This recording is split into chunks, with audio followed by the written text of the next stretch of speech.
Richard ফাইনম্যানের একটা খুব বিখ্যাত কথা আছে। উনি বলেছিলেন, মানব জাতির ইতিহাসের দীর্ঘ প্রেক্ষাপটে, মানে যদি 10,000 বছর পরের কথা ভাবি, নিঃসন্দেহে ঊনবিংশ শতাব্দীর সবচেয়ে গুরুত্বপূর্ণ ঘটনা হিসেবে ধরা হবে ম্যাক্সওয়েলের তড়িৎ চুম্বকত্বতার সূত্র আবিষ্কার। বেশ, মানে অবাক করার মতো কথা, তাই না? অবশ্যই। ফাইনম্যান তো আর সহজে এরকম বলেন না। আসলে জেমস ক্লার্ক ম্যাক্সওয়েল নামটা শুনলেই হয়তো আমাদের মাথায় 4টি সমীকরণের কথাই আসে, কিন্তু তার কাজের ব্যাপ্তি, তার প্রভাব, সেটা তো আরও অনেক অনেক গভীর। ঠিক সেটাই। আজ আমরা শুধু ওই বিদ্যুৎ, চুম্বকত্ব আর আলোর দারুণ মেলবন্ধনের গল্পটা শুনব না। আমরা বরং চেষ্টা করব বুঝতে কিভাবে তার কাজ, মানে হয়তো তিনিও জানতেন না, কিন্তু আইনস্টাইনের আপেক্ষিকতা তত্ত্বের ভিত গড়ে দিয়েছিল। এমনকি বলতে গেলে কোয়ান্টাম তত্ত্ব যে আসছে সেটারও একটা জমি তৈরি করে দিয়েছিল। হ্যাঁ, আমাদের আজকের এই আলোচনাটা বেশ কয়েকটা সোর্সের উপর ভিত্তি করে, মানে কিছু পুরনো লেকচার নোট আছে, পদার্থবিজ্ঞানের ইতিহাস নিয়ে কিছু লেখা, আর অবশ্যই বিভিন্ন বিশেষজ্ঞদের বিশ্লেষণ তো আছেই। আর আমাদের লক্ষ্যটা হলো এটা একটু তলিয়ে দেখা, কেন ম্যাক্সওয়েলকে নিউটন বা আইনস্টাইনের মতো বিজ্ঞানীদের একেবারে সমান সারিতে রাখা হয়। মানে ঠিক কি এমন ছিল তার কাজে যা এই বিদ্যুৎ চৌম্বকত্ব, আপেক্ষিকতা আর কোয়ান্টাম জগতের মধ্যে একটা সেতু বানিয়ে দিল। চলুন সেই সংযোগটা খোঁজার চেষ্টা করি আজ।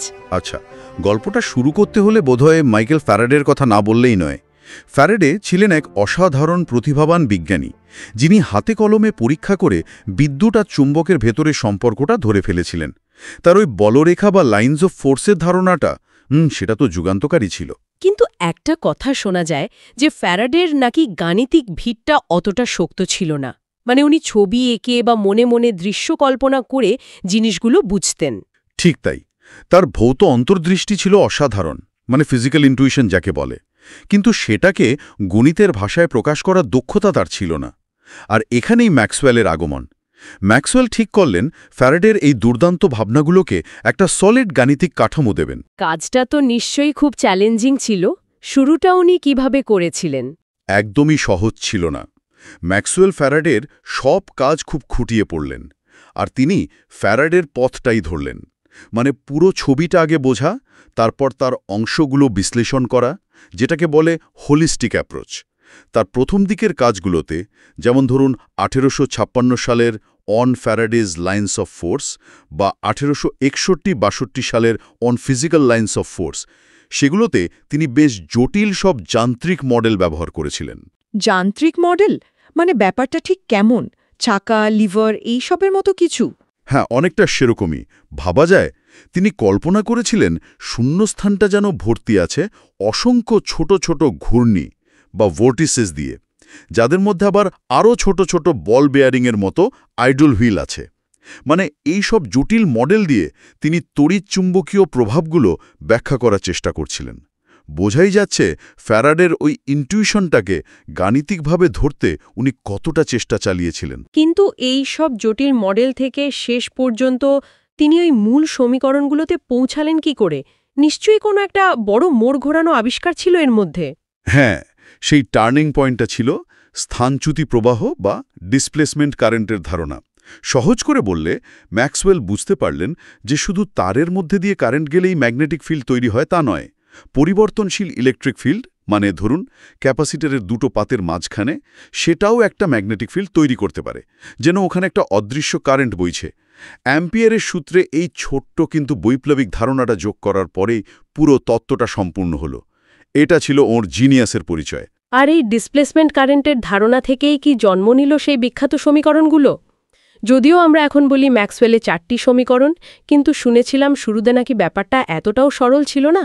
একদমই না।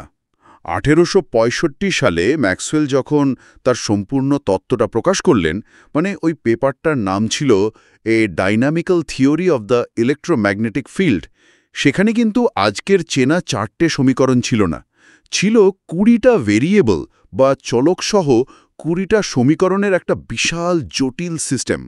আর উনি তখন কোয়াটার্নিয়ার নামে এক বিশেষ ধরনের গণিত ব্যবহার করতেন, যেটা আজকের ভেক্টর ক্যালকুলাস থেকে বেশ আলাদা।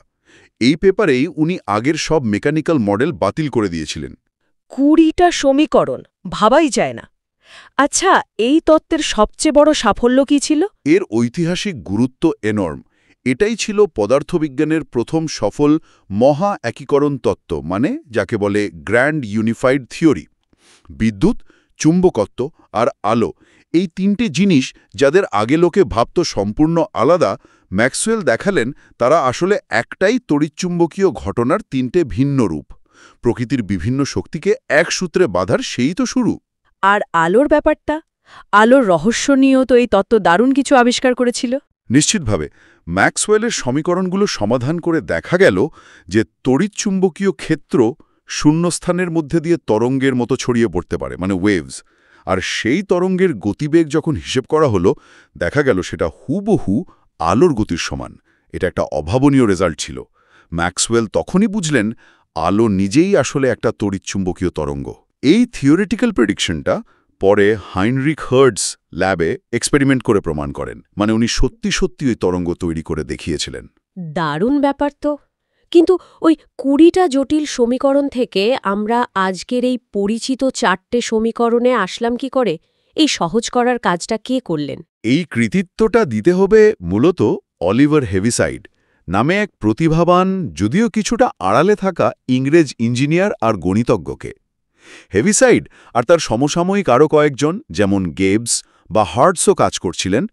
তারা ভেক্টর ক্যালকুলাস ব্যবহার করে ম্যাক্সওয়েলের ওই 20টা জটিল সমীকরণকে আশ্চর্য রকম সুন্দর আর সংক্ষিপ্ত 4টে সমীকরণে নামিয়ে আনেন, যেগুলো আমরা আজ ব্যবহার করি। তাই এগুলোকে ম্যাক্সওয়েলের সমীকরণ বলা হলেও হেভিসাইডের অবদান ছাড়া এগুলোর এত বহুল ব্যবহার হয়তো হতো না। অনেকটা নিউটনের গতিসূত্রর মতো। উনি যা লিখেছিলেন সেটা আর আমরা আজ যেটা পড়ি তার চেহারাটা একটু আলাদা, পরে সহজ করা হয়েছে। আচ্ছা, এই তড়িৎ চুম্বকত্বের আলোচনা থেকে এবার একটু অন্য একটা দিকে যাই, যেটা শুনলে আরও অবাক হতে হয়। বলা হয় ম্যাক্সওয়েলের সমীকরণের মধ্যেই নাকি আপেক্ষিকতার মূল সূত্র লুকিয়েছিল, আইনস্টাইনের অনেক আগেই। এটা কি করে সম্ভব?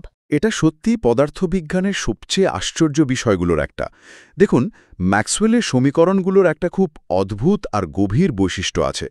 এরা লরেন্স ট্রান্সফরমেশন নামের কিছু গাণিতিক নিয়ম আছে, তার অধীনে অপরিবর্তিত থাকে, মানে চেহারা বদলায় না।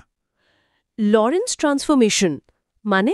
সহজ করে বললে এর মানে হলো আপনি স্থির হয়ে বসে থাকুন বা খুব দ্রুত গতিতে চলুন, ম্যাক্সওয়েলের সমীকরণগুলো আপনার জন্য একই রকম থাকবে। ফিজিক্সের নিয়মগুলো সব পর্যবেক্ষকের জন্য একই। আইনস্টাইন তো তার স্পেশাল থিওরি অফ রিলেটিভিটি এই ধারণার উপর ভিত্তি করেই বানিয়েছিলেন, কিন্তু সেই ধারণার বীজটা বলতে গেলে ম্যাক্সওয়েলের কাজেই সুপ্ত অবস্থায় ছিল। কিন্তু ম্যাক্সওয়েল নিজে তো আর আপেক্ষিকতা তত্ত্বের কথা জানতেন না, তাহলে তার সমীকরণে এই ব্যাপারটা ঢুকল কিভাবে? এখানেই তো ম্যাক্সওয়েলের কাজের গভীরতা। তিনি হয়তো আপেক্ষিকতার কথা ভেবে করেননি, কিন্তু তিনি তড়িৎচুম্বকত্বকে যেভাবে ম্যাথমেটিক্যালি ফর্মুলেট করেছিলেন, সেটাই যেন প্রকৃতির কোনো এক গভীরতর সত্যকে ছুঁয়ে ফেলেছিল। আপেক্ষিকতার মূল কথাই তো হলো স্পেস আর টাইম আলাদা নয়, তারা একসাথে জুড়ে একটা 4-মাত্রিক জগৎ বা স্পেস টাইম তৈরি করে। আর ম্যাক্সওয়েলের সমীকরণগুলো এই 4-ডাইমেনশনাল স্পেস টাইমই সবচেয়ে স্বাভাবিক, সবচেয়ে সুন্দর রূপ নেয়। যদিও তিনি নিজে সেভাবে ভাবেননি, ওর গণিত কিন্তু সেই ইঙ্গিতটাই দিচ্ছিল। তার মানে এই যে ইলেকট্রিক ফিল্ড, ম্যাগনেটিক ফিল্ড, এগুলো আসলে কে দেখছে তার গতির উপর নির্ভর করে?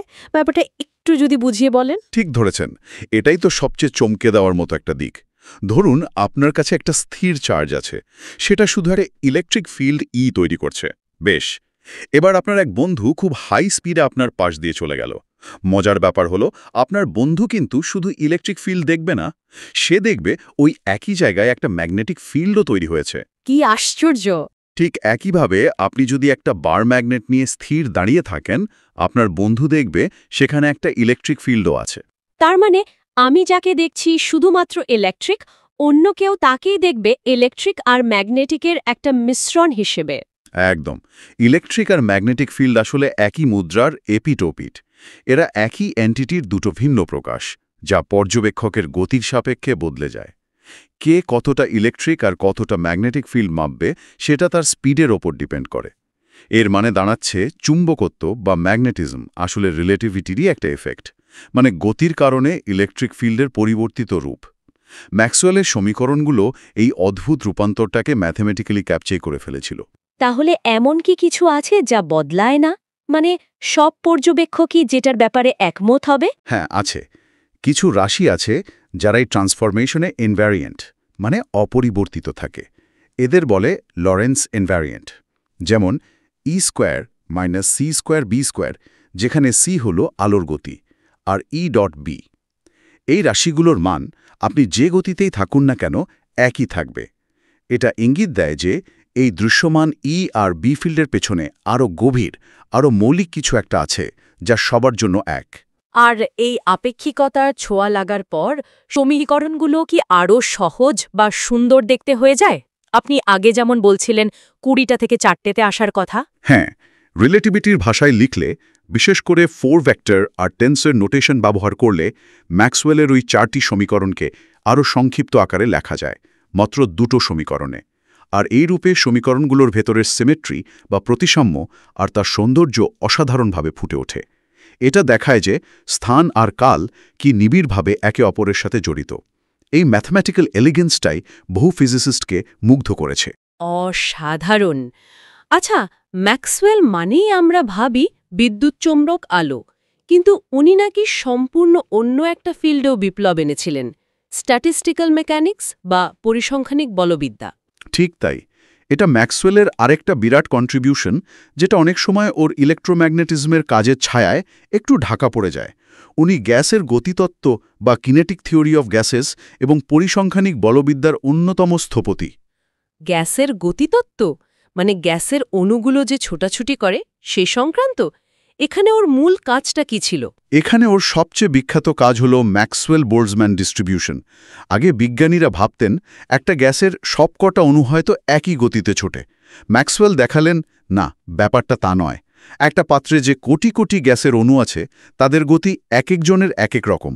কিছু খুব জোরে ছোটে, কিছু খুব আস্তে, বেশিরভাগই একটা মাঝারি গতিতে। উনি একটা প্রবাবিলিস্টিক ফর্মুলা দিলেন, মানে সম্ভাবনা সূচক সূত্র, যেটা বলে দেয় ঠিক কত % অণুর গতি কীরকম হবে। সম্ভাবনা সূচক, তার মানে নিশ্চিত করে বলা যায় না যে কোন অণুটার গতি ঠিক কত, শুধু সম্ভাবনাটা বলা যায়। একদম। আর এটাই ছিল বৈপ্লবিক। দেখুন, নিউটনের ফিজিক্স ছিল ডিটারমিনিস্টিক বা সুনিশ্চিত। মানে আপনি যদি কোনো বস্তুর বর্তমান অবস্থা ঠিকঠাক জানেন, তাহলে তার ভবিষ্যৎ একেবারে নিখুঁতভাবে বলে দিতে পারবেন। ম্যাক্সওয়েল প্রথম দেখালেন যে যখন আপনি অসংখ্য কণার একটা সিস্টেম নিয়ে কাজ করছেন, তখন আপনাকে প্রবাবিলিটির সাহায্য নিতেই হবে। আপনি প্রত্যেকটা কণার গতিপথ আলাদা করে ট্র্যাক করতে পারবেন না, কিন্তু তাদের কালেকটিভ বা সামগ্রিক আচরণ স্ট্যাটিস্টিক্স দিয়ে বুঝতে পারবেন। এই প্রবাবিলিস্টিক চিন্তাভাবনাই কিন্তু পরে কোয়ান্টাম মেকানিক্সের বিকাশের রাস্তা খুলে দিয়েছিল। এটা তো চিন্তার জগৎ একটা বিরাট শিফট, মানে ডিটারমিনিস্টিক জগৎ থেকে প্রবাবিলিস্টিক জগতে আসা। আর ওই যে বিখ্যাত ম্যাক্সওয়েলের ডেমনের গল্পটা, ওটা কি? হ্যাঁ, ওটা একটা দারুণ থট এক্সপেরিমেন্ট বা চিন্তন পরীক্ষণ। ম্যাক্সওয়েল কল্পনা করলেন, ধরুন দুটো গ্যাস ভর্তি চেম্বারের মাঝে একটা দরজা আছে, আর সেখানে এক অতি ক্ষুদ্র বুদ্ধিমান সত্তা ডেমন বসে আছে। সে এমনভাবে দরজাটা খুলতে বা বন্ধ করতে পারে যাতে শুধু দ্রুতগতির অণুগুলো একদিকে যায় আর ধীর গতিরগুলো অন্যদিকে। মানে কোনো কাজ না করেই সে ঠান্ডা আর গরম গ্যাসকে আলাদা করে ফেলছে। আপাতদৃষ্টিতে এটা থার্মোডাইনামিক্সের সেকেন্ড ল বা দ্বিতীয় সূত্রকে ভাঙছে, যেটা বলে যে এন্ট্রপি বা বিশৃঙ্খলা সবসময় বাড়ে।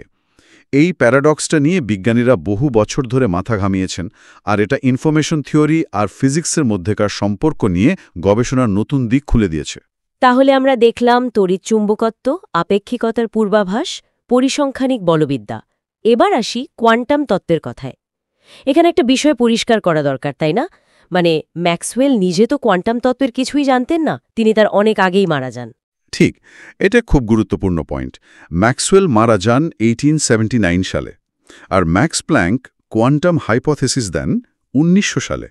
সুতরাং ম্যাক্সওয়েল নিজে কোয়ান্টাম মেকানিক্স ব্যবহার করেননি, কিন্তু ওর কাজ পরোক্ষভাবে হলেও কোয়ান্টাম তত্ত্বের প্রয়োজনীয়তা তৈরি করেছিল। সেটা কিভাবে?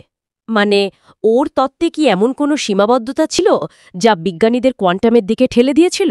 হ্যাঁ, ম্যাক্সওয়েলের ক্লাসিক্যাল বা ধ্রুপদী তড়িৎচুম্বকত্ব তত্ত্ব অসাধারণ সাফল্য পেয়েছিল ঠিকই, কিন্তু ১৯ শতকের শেষে আর বিংশ শতকের শুরুতে এমন কিছু পরীক্ষামূলক ফলাফল আসতে শুরু করল যা এই তত্ত্ব দিয়ে ব্যাখ্যা করা যাচ্ছিল না। যেমন ধরুন কৃষ্ণ বস্তুর বিকিরণ বা ব্ল্যাক বডি রেডিয়েশন। গরম বস্তু থেকে সব তরঙ্গদৈর্ঘ্যের আলো কেন সমানভাবে বেরোয় না? ফোটোইলেকট্রিক এফেক্ট, ধাতুর ওপর আলো পড়লে কেন সঙ্গে সঙ্গে ইলেকট্রন ছিটকে বেরিয়ে আসে, আর তার শক্তি আলোর রঙের ওপর নির্ভর করে, তীব্রতার ওপর নয়। আর সবচেয়ে বড় ধাঁধা ছিল অ্যাটমের স্ট্যাবিলিটি বা পরমাণুর স্থিতিশীলতা। নিউক্লিয়াসের চারপাশে যে ইলেকট্রন ঘুরছে, ম্যাক্সওয়েলের তত্ত্ব অনুযায়ী তো তার ক্রমাগত শক্তি বিকিরণ করে সর্পিল পথে নিউক্লিয়াসে আছড়ে পড়ার কথা, কিন্তু তা তো হয় না, পরমাণু তো স্টেবল। তার মানে এই প্রশ্নগুলোর উত্তর ক্লাসিক্যাল থিওরিতে ছিল না। এই অসঙ্গতিগুলো, এই পাজলগুলোই প্ল্যাঙ্ক, আইনস্টাইন, বোর আর অন্যান্য বিজ্ঞানীদের একটা সম্পূর্ণ নতুন তত্ত্বের কথা ভাবতে, সেটাই হলো কোয়ান্টাম মেকানিক্স। তাই বলা যায় ম্যাক্সওয়েলের তত্ত্বের বিরাট সাফল্য আর একই সাথে কয়েকটা গুরুত্বপূর্ণ জায়গায় তার ব্যর্থতা, দুটো মিলেই কোয়ান্টাম বিপ্লবের মঞ্চ তৈরি করেছিল। কিন্তু সবচেয়ে অবাক করা ব্যাপার তো অন্য জায়গায় শুনেছি, যে কোয়ান্টাম যুগ আসার পরেও নাকি ম্যাক্সওয়েলের মূল সমীকরণগুলো বাতিল হয়ে যায়নি, সেগুলো এখনও ব্যবহৃত হয়। এটাই তো সবচেয়ে বিস্ময়কর ব্যাপার। ম্যাক্সওয়েলের সেই 4টে সমীকরণ, মানে হেভিসাইডের ফর্মে, কোয়ান্টাম তড়িৎচুম্বকত্ব বা কোয়ান্টাম ইলেকট্রোডায়নামিক্স QED তেও প্রায় অবিকৃত অবস্থায় টিকে আছে। ভাবুন একবার, QED হল কোয়ান্টাম মেকানিক্স আর স্পেশাল রিলেটিভিটিকে মিলিয়ে তৈরি করা আধুনিক তত্ত্ব, যা আলো আর পদার্থের ইন্টারঅ্যাকশন ব্যাখ্যা করে। আর সেখানেও মূল সমীকরণগুলো ম্যাক্সওয়েলেরই। একই সমীকরণ, ক্লাসিক্যাল আর কোয়ান্টাম, দুটো জগতেই কাজ করছে। এটা কিভাবে সম্ভব? সমীকরণগুলো তো ক্লাসিক্যাল ফিল্ডের জন্য বানানো হয়েছিল। হ্যাঁ, কিন্তু দেখা গেল ওই একই ম্যাথমেটিক্যাল স্ট্রাকচার কোয়ান্টাম ফিল্ড অর্থাৎ ফোটন বা আলোর কণা বর্ণনা করার জন্য দারুণভাবে খেটে যাচ্ছে। মানে সমীকরণগুলো বদলায়নি, কিন্তু তাদের ইন্টারপ্রিটেশন বা ভেতরের মানেটা বদলে গেছে। ক্লাসিক্যাল থিওরিতে এগুলো কন্টিনিউয়াস বা অবিচ্ছিন্ন তরঙ্গায়িত ক্ষেত্র বোঝাতো, আর কোয়ান্টাম থিওরিতে এগুলো কোয়ান্টাইজড ক্ষেত্র বা কণার আচরণ, মানে সম্ভাবনার নিরিখে বর্ণনা করে। এর পেছনে একটা গভীর কারণ হল গেজ সিমেট্রি নামে একটা গাণিতিক বৈশিষ্ট্য, যেটা ম্যাক্সওয়েলের তত্ত্বে ইনহেরেন্টলি ছিল, মানে অন্তর্নিহিত ছিল। গেজ সিমেট্রি, এটা আবার কি জিনিস, যদি একটু সহজ করে বলেন। আচ্ছা, একটা সহজ উদাহরণ দিই। ধরুন আপনি একটা পাহাড়ের উচ্চতা মাপছেন। আপনি চাইলে সমুদ্রপৃষ্ঠ বা সি লেভেল থেকে মাপতে পারেন, আবার পাশের কোনো উপত্যকার ভূমি থেকেও মাপতে পারেন। আপনার রেফারেন্স পয়েন্ট আলাদা হওয়ার কারণে উচ্চতার সংখ্যাটা হয়তো বদলে যাবে, কিন্তু পাহাড়টার আকার বা ধরুন দুটো চূড়ার মধ্যে উচ্চতার পার্থক্য, সেটা তো একই থাকবে, তাই না? গেজ সিমেট্রি অনেকটা এই রকম। ম্যাক্সওয়েলের তত্ত্বে কিছু ম্যাথমেটিক্যাল কোয়ান্টিটি আছে, যেমন পোটেনশিয়াল, যেগুলোকে আপনি নির্দিষ্ট কিছু উপায়ে পরিবর্তন করতে পারেন, কিন্তু তাতে ফিজিক্যাল রেজাল্ট, যেমন ইলেকট্রিক বা ম্যাগনেটিক ফোর্স যা আপনি মাপতে পারবেন, একই থাকে। এই গাণিতিক স্বাধীনতা বা ফ্লেক্সিবিলিটি পরবর্তীকালে কোয়ান্টাম ফিল্ড থিওরিতে, বিশেষ করে এলিমেন্টারি পার্টিকুলার ফোর্সের স্ট্যান্ডার্ড মডেলে অত্যন্ত গুরুত্বপূর্ণ একটা কনসেপ্ট হয়ে উঠেছে। ম্যাক্সওয়েলের সমীকরণের এই ভেতরের সৌন্দর্য আর গভীরতাই হয়তো তাদের এই দীর্ঘজীবী হওয়ার কারণ। তাহলে যদি পুরো আলোচনাটাকে একটু গুছিয়ে বলি, ম্যাক্সওয়েল বিদ্যুৎ, চুম্বকত্ব আর আলোকে এক সূত্রে বাঁধেন। তার তত্ত্ব থেকে আলোর গতি জানা গেল, সেই তত্ত্বের ভেতরেই আপেক্ষিকতার ছায়া দেখতে পাওয়া গেল। তিনি আবার পরিসংখ্যানিক বলবিদ্যার জন্ম দিলেন, যা আমাদের সম্ভাবনার জগতে নিয়ে গেল। আর তার দেওয়া মূল সমীকরণগুলো কোয়ান্টাম বিপ্লবের পরেও সসম্মানে টিকে রইল, প্রায় একই চেহারায়। ঠিক, এই জন্যই বিজ্ঞানীরা তাকে এত উঁচুতে স্থান দেন। আইনস্টাইন তো শুধু বলেননি যে তিনি নিউটনের কাঁধে নয়, ম্যাক্সওয়েলের কাঁধে দাঁড়িয়ে আছেন। উনি এও বলেছিলেন, জেমস ক্লার্ক ম্যাক্সওয়েলের সাথে একটা বৈজ্ঞানিক যুগের সমাপ্তি ঘটল এবং অন্য আরেকটা সূচনা হলো। আর ফাইনম্যানের সেই উক্তি তো আমরা শুরুতেই শুনেছি, ঊনবিংশ শতাব্দীর সবচেয়ে গুরুত্বপূর্ণ ঘটনা। ফ্রিম্যান ডাইসন আরও এক ধাপ এগিয়ে বলেছেন, ম্যাক্সওয়েলের তত্ত্ব হল বিংশ শতাব্দীর যত বড় বড় সাফল্য, মানে relativity, quantum mechanics, standard model, সেগুলোর সবার প্রোটোটাইপ বা আদিরূপ। এই মূল্যায়নগুলোই আসলে বুঝিয়ে দেয় কেন ম্যাক্সওয়েলকে নিউটন আর আইনস্টাইনের সমকক্ষ ভাবা হয়। তিনি শুধু কয়েকটা ইকুয়েশন দেননি, তিনি প্রকৃতিকে দেখার, আমাদের চারপাশের বাস্তবতাকে বোঝার একটা সম্পূর্ণ নতুন জানলা খুলে দিয়েছিলেন। তিনি ক্লাসিক্যাল ফিজিক্স থেকে মডার্ন ফিজিক্সে উত্তরণের পথে একটা অপরিহার্য সেতু তৈরি করে গেছেন। তাহলে আজকের আলোচনার শেষ কথা এটাই দাঁড়ালো যে ম্যাক্সওয়েলের অবদান শুধু তার ওই বিখ্যাত সমীকরণগুলোর মধ্যেই আটকে নেই। তিনি স্থান, কাল, বল এবং বাস্তবতার একেবারে মূল ধারণাগুলো নিয়ে আমাদের চিন্তাভাবনাকে গভীরভাবে প্রভাবিত করেছেন, যা আজও আধুনিক পদার্থবিজ্ঞানকে পথ দেখাচ্ছে। একদম। উনি দেখিয়েছেন প্রকৃতির আপাত দৃষ্টিতে ভিন্ন ভিন্ন শক্তি আসলে গভীর স্তরে একে অপরের সাথে সংযুক্ত, আর সেই সংযোগটা খুঁজে বার করার চাবিকাঠি হল গভীর গাণিতিক অন্তর্দৃষ্টি আর প্রকৃতির প্রতি অপার কৌতূহল। আর শ্রোতাদের জন্য একটা প্রশ্ন রেখে যাই আমরা ভাবার জন্য, কেন ম্যাক্সওয়েলের সমীকরণগুলো ক্লাসিক্যাল জগৎ থেকে কোয়ান্টাম জগৎ পর্যন্ত প্রায় অপরিবর্তিত অবস্থায় টিকে রইল? এর কারণ কি? তড়িৎচুম্বকত্ব নিজেই প্রকৃতির এক অত্যন্ত মৌলিক আর সরল প্রকাশ, যা কোয়ান্টাম স্তরেও প্রায় একই রকম থাকে, নাকি ম্যাক্সওয়েলের খুঁজে পাওয়া সেই বিশেষ গাণিতিক কাঠামো আর তার ভেতরের প্রতিসাম্যই প্রকৃতির এমন কোনো গভীর সত্যকে ধারণ করে যা স্কেলের পরিবর্তনেও সহজে বদলায় না? এটা নিয়ে ভাবনার অনেক অবকাশ কিন্তু রয়ে গেল।